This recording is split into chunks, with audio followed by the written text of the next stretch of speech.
Veni Creator Spiritus, mentes tuorum visita, imple superna gratia. Jesus calls all of us to discipleship with hearts on fire, to witness to his name. The cross and this same calling overcome darkness and sin. As disciples in Christ, our salvation is tied to the willingness to embrace the gospel. In living our lives, the faith frees us from captivity to possessions and titles, and frees us to undertake the Catholic mission given in baptism.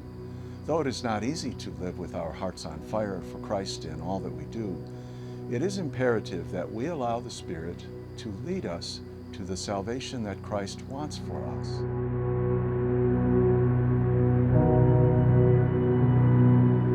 As we all know, you entered the seminary a little bit later.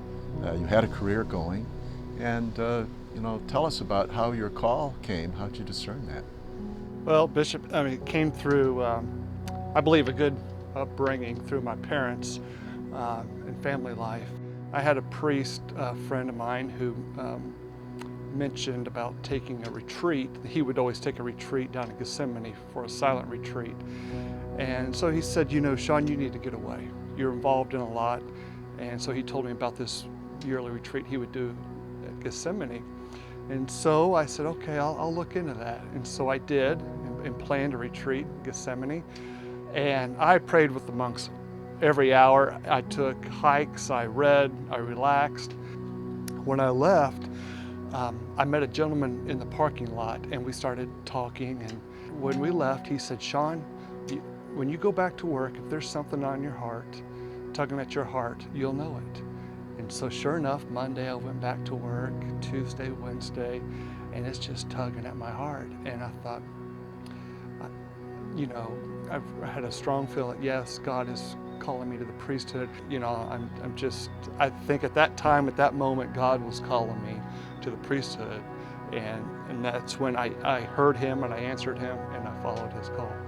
I just want to make the comment that your story is very reassuring. I think some people wonder if a vocation comes in a flash of lightning and did they miss it? And your experience is it's much more gradual and kind of organic, which doesn't happen for everybody, but yours is the more normal kind of an experience. It doesn't come all at once.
Currently, there's 24 men ordained in the diocese.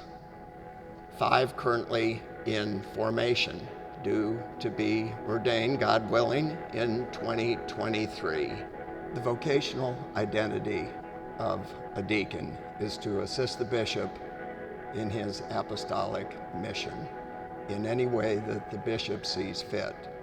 So we're assigned each to a parish, and in addition to that, we have assignments. In my case, I'm an ecumenical and interreligious officer for the diocese.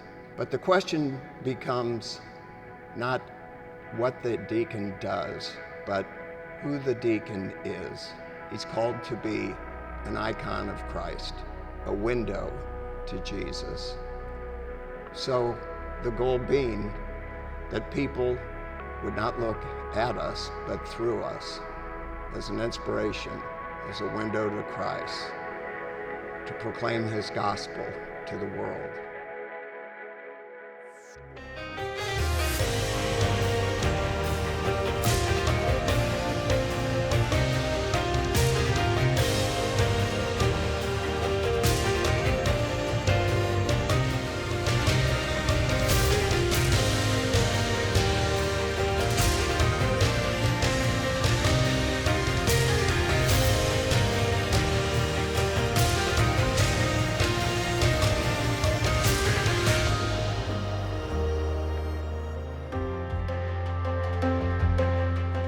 How is it that we can set the world on fire for Christ every day? By showing compassion and love for our neighbors through our faith and ministry, and accompanying the lost and vulnerable with the Word and the love of God. Witnessing to our neighbors allows us to share the saving grace of Jesus' love with everyone, and to avoid the darkness of living without God's presence. A pastoral conversion develops a loving heart in the followers of Jesus, building a discipleship of great strength and endurance. The ministries of our Catholic community help make these faith missions possible and empower us to live with our hearts on fire for Christ in all that we are and ever shall be.